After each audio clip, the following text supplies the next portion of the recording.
पहले साड़ी बांटने का अपनी बेटी को टिकट दिया वंशवाद।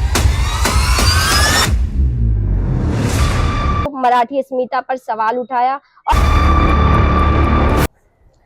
नमस्कार, सक्षम न्यूज इंडिया में आपका स्वागत है। मैं हूं शालिनी सिंह और आज आप हमारा खास कार्यक्रम सियासत के सिंहासन में देख रहे हैं भाजपा के पूर्व नगर सेवक कमलेश यादव जी।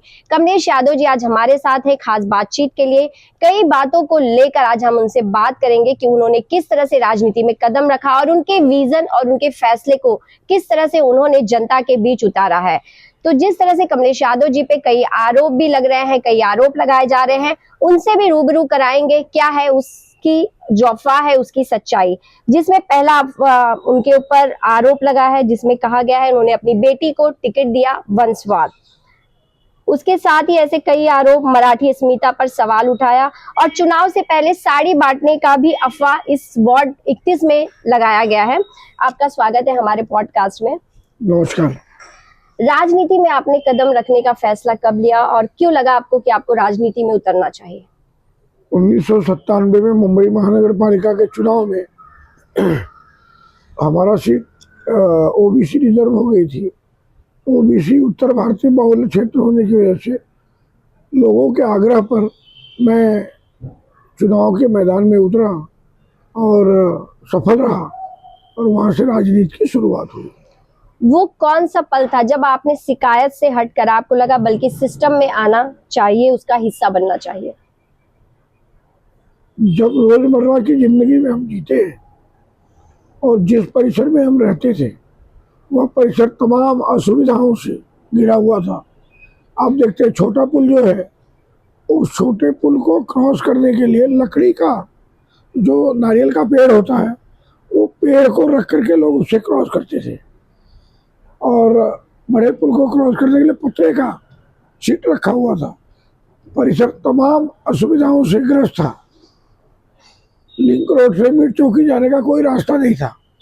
ये सारी बातें दिल को कचोटती थी, परेशान करती थी कि कहीं न कहीं लोगों की रोजमर्रा की जीवन को अच्छा करने के लिए अगर वो अपने खुद से बन पड़ता है तो कुछ न कुछ काम करना चाहिए। क्या कभी ऐसा वक्त आया जब आपने सोचा हो कि राजनीति में आप मन जो बनाया था वो गलत था, पीछे हटना चाहिए? अभी तक तो ऐसा कोई अवसर आया नहीं है। आपके कार्यकाल में किए गए विकास कार्य क्या क्या है? देखिए, मैं जब यहाँ से नगर सेवक बना, पहले 139 वार्ड था और आज 31 हो गया है जी। विकास के नाम पे परिसर शून्य था। लोग पानी आधे किलोमीटर, एक किलोमीटर से लाते थे। रास्ते नहीं थे, गलियां बनी नहीं थी, बिजली की व्यवस्था स्ट्रीट लाइट की नहीं थी। गणेश नगर महानगर पालिका स्कूल बनने की अवस्था में था। आम लिंक रोड नहीं था। जो कांदी अली का लालजीपड़ा, गणेश लालजीपड़ा का लिंक रोड है वो अस्तित्व में नहीं था, सिर्फ खाली जगह थी, वहाँ कचरे का अंबार था।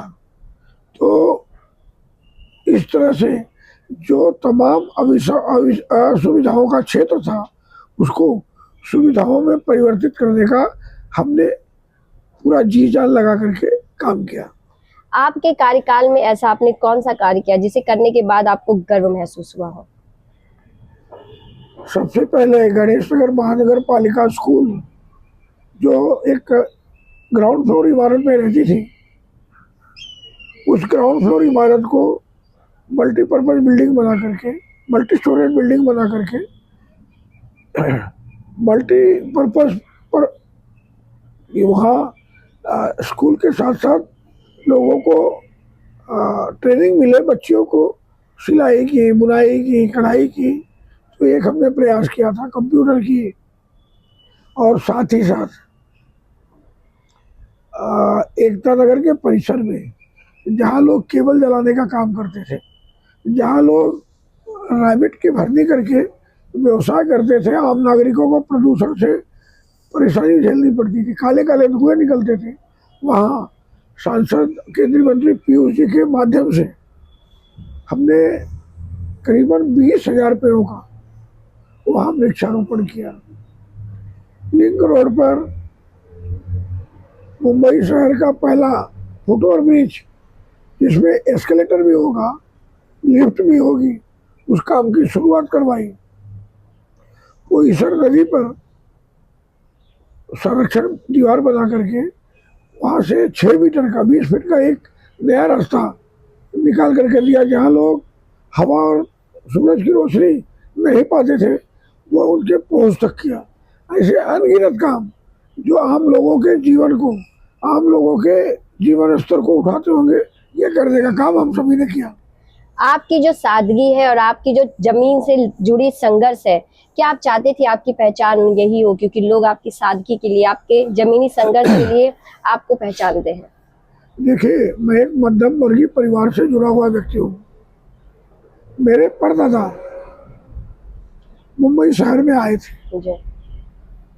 हरनिया टाकीज के पीछे तबेला था और मर्केंटाइल बैंक के सामने कपड़े की दुकान थी। तो वहाँ से जो हमारे दादाजी जिस तरह का आचरण लोगों के साथ करते थे, जिस तरह, तब बैंक नहीं हुआ करता था, जो बैंक का व्यवहार बहुत कम होता था। लोग जो पगार पाते थे हमारी दुकान पर दादाजी को लाके देते थे, और जब उनको गांव जाना होता था या पैसे भेजने होते थे, तब लोग वो पैसा लेकर के अपने गांव भेजते थे, मनी ऑर्डर या जो भी व्यवस्था होती थी। तो यह जो लोगों का विश्वास, यह जो लोगों का हमारे दादाजी के प्रति प्रेम था, वो देख करके यह लगता था कि यही इंसानियत है, और इसी यही जो प्रेम था, यही हमारे अपने आप के आचरण में उतरा, और भविष्य में उसी तरह का आचरण मैं लोगों के साथ बैठ करके करने का प्रयास करता हूँ। राजनीति में रहकर ईमानदारी से काम करना, ये आपके लिए कितनी बड़ी चुनौती रही है? देखिए, पूरा जो महानगर पालिका का सिस्टम है भ्रष्टाचार और करप्शन से भरा हुआ है। क्योंकि जब से मैं नगर सेवक बना हूँ, मुंबई महानगर पालिका का पर उद्धव ठाकरे जी की शिवसेना का राज था। जी। तो उनके राज में सारी चीजें भ्रष्टाचार से युक्त थी। फिर भी मैं मेरे वार्ड में, मेरे परिसर में, मेरे लोगों के लिए इसलिए काम कर पाता था क्योंकि एक काम करने की लगन थी, और अधिकारियों को पता था ये युवा है और लोगों के लिए लड़ सकता है। आपको याद दिला दूं, जब मैं नगर सेवक बना, पानी की बहुत बड़ी समस्या थी।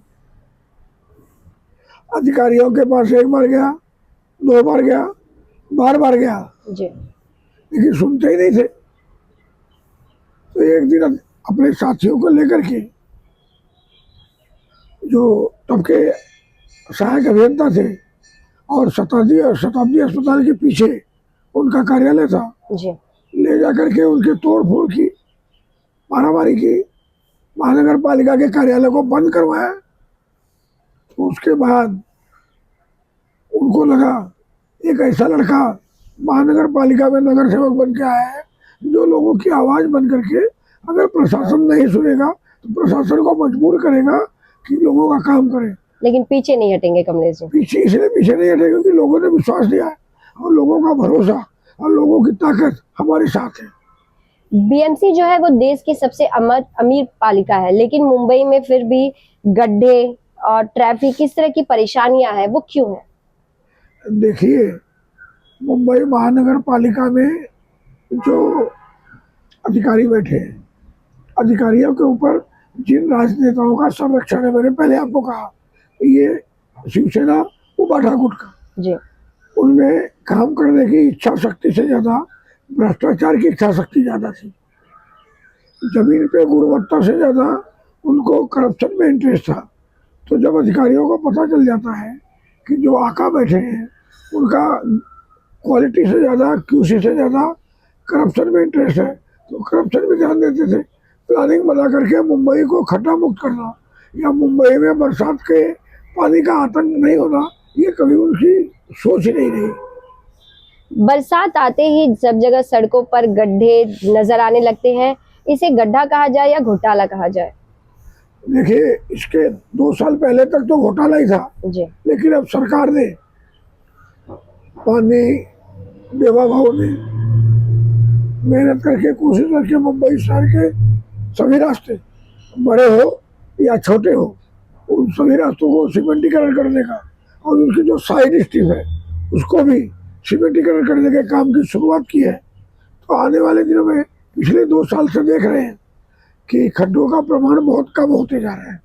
आने वाले 1 से 1.5 साल में देखेंगे पूरी तरह से खड्डा मुक्त मुंबई होगी और बरसात के पानी के निकास की जो व्यवस्था है वो पूरी तरह से अत्याधुनिक होगी। कोरोना काल जैसा कार्यकाल भी आपने देखा है, उस कार्यकाल में आप क्या कहना चाहेंगे? भाजपा हो या फिर शिवसेना, यूबीटी की ही बात करें, कैसे उन्होंने पैसे और पावर का सही इस्तेमाल किसने किया और किस तरह से जमीन पर रहकर लोगों की सेवा हुई? देखिए, मुंबई महानगर पालिका ईमानदारी से काम करना चाहती थी, डॉक्टर काम कर रहे थे, लेकिन जो प्रशासनिक अधिकारी थे वो उद्धव शिवसेना के दबाव में आकर के तमाम तरह के जो कॉन्ट्रैक्ट थे वो ऐसी संस्थाओं को दे रहे थे जिनको उन कामों का अनुभव नहीं था, जिनको उन बातों का अनुभव नहीं था। तो इसकी वजह से भ्रष्टाचार ज़्यादा हुआ, कफन में भ्रष्टाचार हुआ। हम सभी बीएसटी की लोगों के लाइट के बिल नहीं काटे जाए आंदोलन किए, हम सभी को जेल जाना पड़ा। और दवाइयाँ थी, दवाइयों में भ्रष्टाचार हुआ, कोविड के सेंटर बनाए गए, वहाँ भ्रष्टाचार हुए, डॉक्टर की अपॉइंटमेंट हुई, वहाँ भ्रष्टाचार हुए, खाने की व्यवस्था बनी, वहाँ भ्रष्टाचार हुए। तो उद्धव जी की सेना ने पूरी तरह से भ्रष्ट लोगों को काम दिया, जिससे भ्रष्टाचार अपनी चरम पर पहुंच गया था। लेकिन उस समय हमने ये भी देखा था कि कमलेश जी लोगों की सेवा में लगे हुए थे। वो किस तरह से कार्य कर रहे थे, क्योंकि लोगों के मन में डर था। वो एक ऐसा कार्यकाल, वो ऐसी एक बीमारी आई थी जिसमें लोगों को खुद को बचाना था, लेकिन उस समय पर भी आप जिस तरह से लोगों के बीच रहे, कि अपने वार्ड की जनता के बीच रहे, ये किस तरह आपने सोचा कि अपनी जान की परवाह ना थी आपको? देखिए, महामारी थी, हम जिस परिसर में रहते हैं वहाँ कामगारों का रहना बहुत बड़ी बड़ी संख्या है। जब हम लॉकडाउन होने के बाद दूसरे दिन हमने देखा कि जो बिल्डिंग के लेबर हैं, मेट्रो के लेबर हैं, तमाम तरह के लेबर हैं, क्योंकि वो क्या करते हैं, सुबह दिन भर नौकरी करते हैं और शाम को आधा किलो 1 किलो सब सामान लेकर के बना के खाते हैं।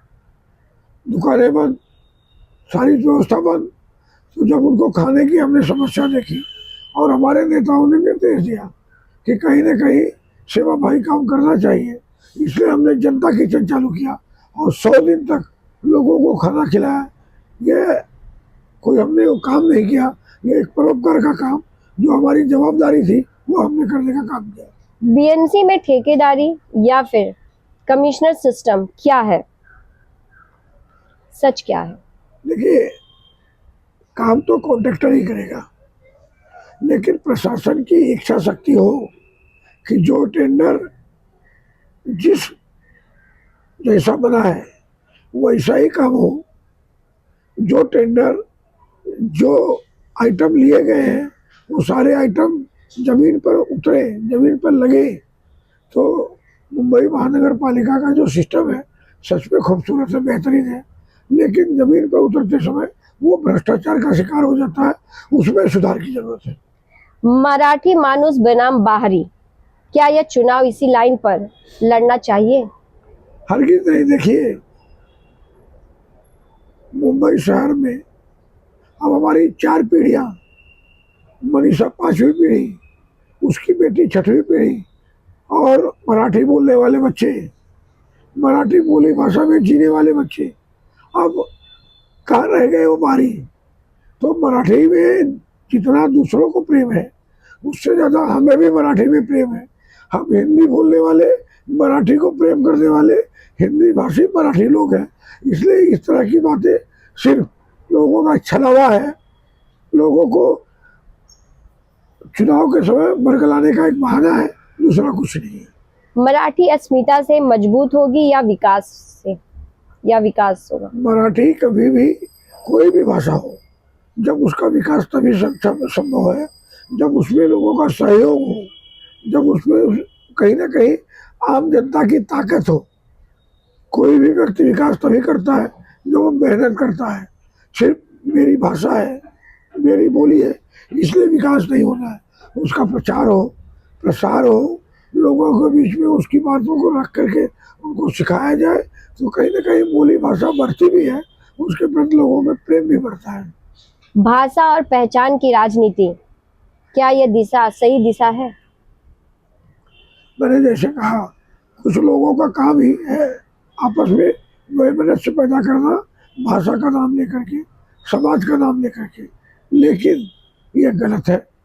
कभी भी अगर हमें सामंजस्य रखना है, भाईचारा रखना है, मुंबई शहर को कोई एक व्यक्ति या कोई एक समाज या किसी एक राज्य का व्यक्ति मुंबई शहर को मुंबई नहीं बना दिया।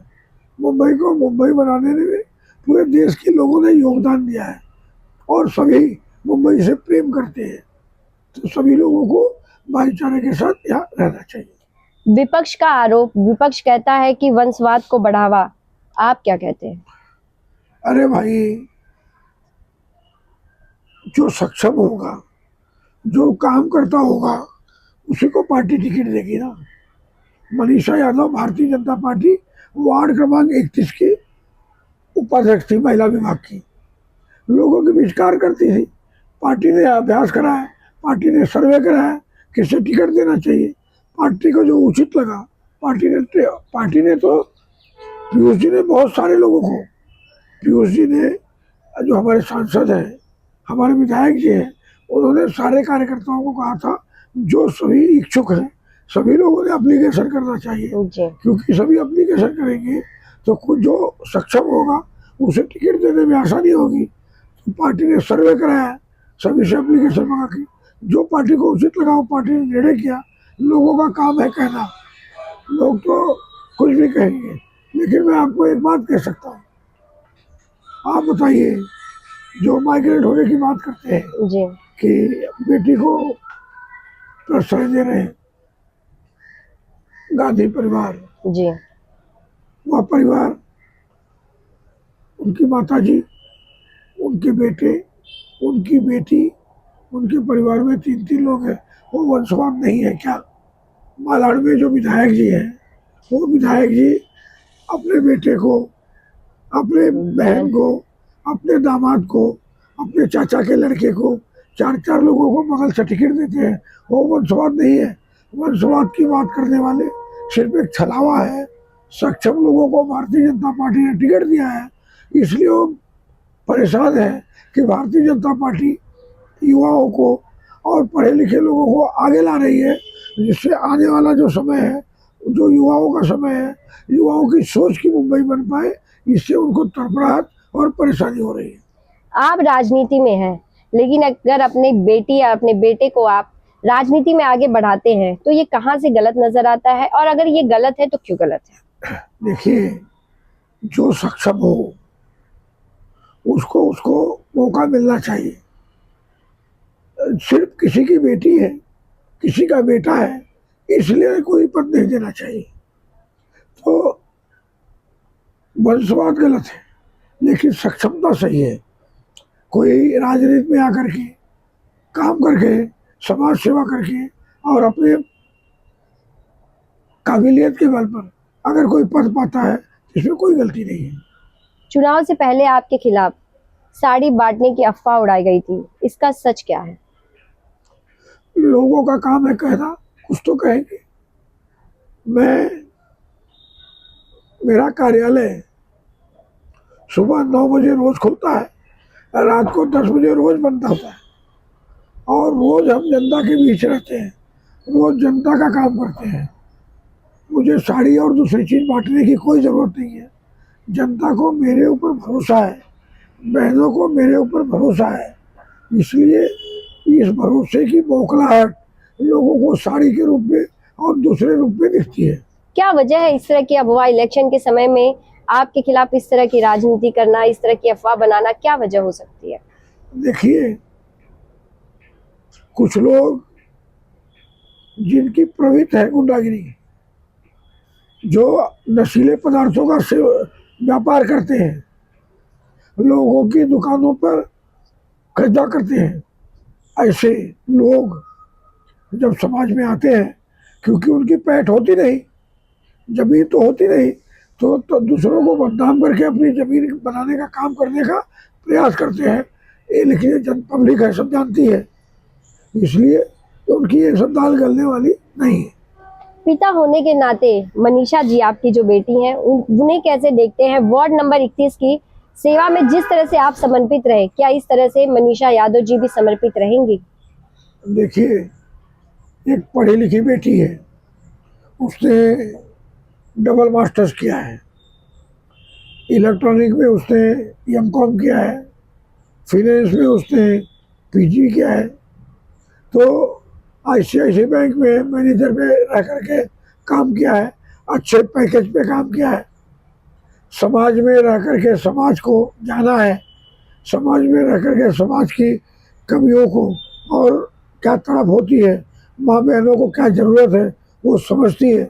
इसलिए आने वाले दिनों में एक ऐसी बेटी जिसे रास्ते पे चलते हुए अगर कोई गरीब दिख गया तो अपनी गाड़ी रोक करके उसे कहीं ना कहीं मदद करती है, ऐसी बेटी जो रात को 1 बजे 2 बजे घर से निकलती है कभी तो गरीबों को खाना बांट देती है, तो ऐसी बेटी जब चुनाव की राजनीति में आकर के समाज सेवा के मैदान में आई है तो मैं आपको भरोसे के साथ कह सकता हूँ, मैं फक्र महसूस करूँगा, ऐसी बेटी आने वाले दिनों में सफल और नगर सेविका सिर्फ सफल ही नहीं रहेगी, मुंबई महानगर पालिका में अपने वार्ड का नाम करेगी, पार्टी का नाम करेगी और एक संघर्षशील व्यक्तित्व बाहर निकाल करके चौमुखी विकास करेगी, ये मुझे पूरा भरोसा है। जनता के मन में एक सवाल है कि कमलेश यादव जी जिस तरह से अपने ऑफिस में लोगों से मिलना हो, उनसे जब भी संपर्क करना हो वो डायरेक्ट कलेक्शन था, क्या वो मनीषा यादव जी के साथ हो पाएगा लोगों का?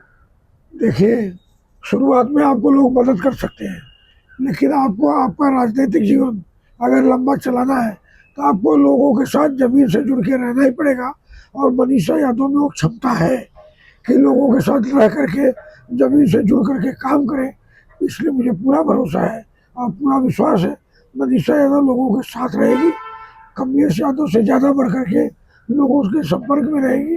देखिए, हम पुरुष हैं, बहनों की एक मर्यादा होती है जी। अपनी समस्या बताने की, अपने काम को बताने की, लेकिन एक बेटी जब सामने रहेगी, एक महिला जब एक महिला से बात करेगी, उनकी समस्या और उनकी समस्या का समाधान दोनों उस चर्चा से निकल सकता है, तो ये दोनों मिल करके, दोनों बहनें यानी जिनकी शिकायत होगी वो और मनीषा आपस में सामंजस्य बनाकर जरूर करेंगी, और मनीषा एक सफल नगर सेविका और राजनीतिक व्यक्तित्व बनेगी, ये मुझे पूरा भरोसा है।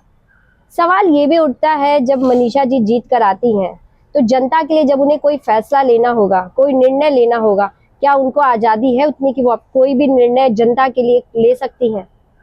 मनीषा यादव ने पूरा चुनाव प्रचार में मैं सिर्फ कभी कभी रहा हूँ जी, नहीं तो मनीषा अकेली नजर यादव आई हैं। अकेले ही अपने चुनाव प्रचार की बागडोर संभाली है। लोगों की क्या समस्याएं हैं, लोगों की क्या अपेक्षाएं हैं, वो खुद जानती है, रूबरू होकर देखा है, तो मनीषा यादव स्वतंत्र होकर के अपना सारा काम करेगी, और नारी को जब नारी बाहर निकलती है तो उसे पता होता है कि मैंने अपने जीवन में क्या करना है, कैसे करना है। एक बैंक के मैनेजर के रूप में मनीषा यादव ने जो काम किया है, उस तरह से मुझे पूरा भरोसा है कि वह राजनीति में भी वैसे ही स्वच्छता और स्वतंत्रता के साथ काम करेगी। ये चुनाव आरोप और अफवाह का है या काम और भरोसा का? लोगों के लिए अफवाहों का है, हमारे लिए काम और भरोसा का है।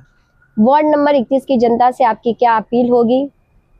क्या कुछ कहना चाहेंगे जनता को? उनके बीच आपने लंबा समय दिया है, अब किस तरह से उन्हें अफवाहों से, लोगों की बातों से दूर रह के और आप विश्वास दिला पाएंगे कि जिस तरह से एक पिता ने लोगों के लिए काम किया है, अब उनकी बेटी भी उसी जोश के साथ, उसी संघर्ष के साथ, उसी जमीन से जुड़ के उनकी सेवा में तत्पर रहेगी? देखिए, मेरी वार्ड नंबर 31 की जनता से अपील है कि जो भरोसा जो विश्वास, जो प्रेम, जो आशीर्वाद आपने पिछले 29 सालों से कमलेश यादव के ऊपर एक भाई के रूप में, एक बेटे के रूप में, एक परिवार के रूप में, एक नगर सेवक के रूप में, एक राजनेता के रूप में दिया है, आने वाले दिनों में वही प्यार, वही साथ, वही भरोसा मनीषा यादव पर दीजिए। मनीषा यादव आपके विश्वास पर, आपके ज़रूरतों पर 100% खरा उतरेगी और मुंबई जो मुंबई शहर भ्रष्टाचार मुक्त और नए विजन के साथ बनाने का देवा भाव का स्वप्न है, उसको साकार करने में मनीषा यादव की भूमिका अग्रणी रहेगी। महिलाओं, जो हमारी बहनें हैं, उनका सामाजिक और आर्थिक उत्थान कैसे हो, उन्हें किस तरह से सबलीकरण किया जाए, सशक्त किया जाए, उसके लिए मनीषा यादव काम करेगी। आने वाले दिनों में आप सब उस पर भरोसा करिए, वो आपके भरोसे पर पूरी तरह से खरा उतरेगी। राजनीति में आने के लिए मनीषा जी ने क्यों सोचा? उन्हें सत्ता से प्यार था या सेवा? देखिए, हमारा पूरा पृष्ठभूमि राजनीति में आने के बाद राजनीतिक हो गया है, बातचीत, रहन सहन राजनीति की तरह हो गया। तो राजनीति में रहते रहते, राजनीति की चर्चा करते करते बच्चों को भी उससे एक लगाव हो जाता है जी। और मनीषा यादव सेवाभावी व्यक्तित्व है। जब उन्हें कुछ जरूरत लगता खुशी की जरूरत लगती है तो बाहर निकल करके लोगों की सेवा करती है। इसलिए वो सेवा भाव उन्हें राजनीति में खींच लाया कि आने वाले दिनों में राजनीति समाज सेवा का माध्यम बने। एक पिता के नाते नहीं, एक वार्ड की जनता के नाते अगर मनीषा जी में दूसरे प्रत्याशियों से कुछ अलग देखते हैं तो वो क्या खास बात होगी जो दूसरों से उन्हें अलग बनाती है? देखिए, मनीषा यादव को यहाँ की समस्याओं की समझ है, जानकारी है और काम किस तरह से किया जाए उसको मनीषा यादव के पास अनुभव है। हमारे साथ बैक ऑफिस के रूप में उन्होंने काम किया है।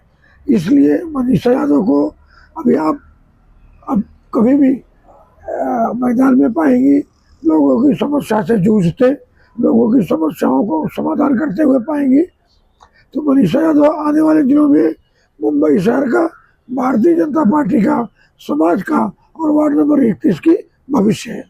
तो जिस तरह से आपने सुना कि कमलेश यादव जी ने उन पे लगाए गए आरोप हो, अफवाह हो और राजनीति को लेकर उन्हें खुल के बात की है और जनता को बताया है वार्ड नंबर 31 की कि मनीषा यादव भी उसी तरह की सेवक बन के 31 में काम करेंगी। जीत के बाद जिस तरह से इतने वर्षों से कमलेश यादव ने वार्ड नंबर 31 की जनता के बीच रहकर काम किया है। बस आप हमारे साथ वही बने रहिए, आगे और भी हम इसी तरह से टॉक करेंगे किसी और नए गेस्ट के साथ।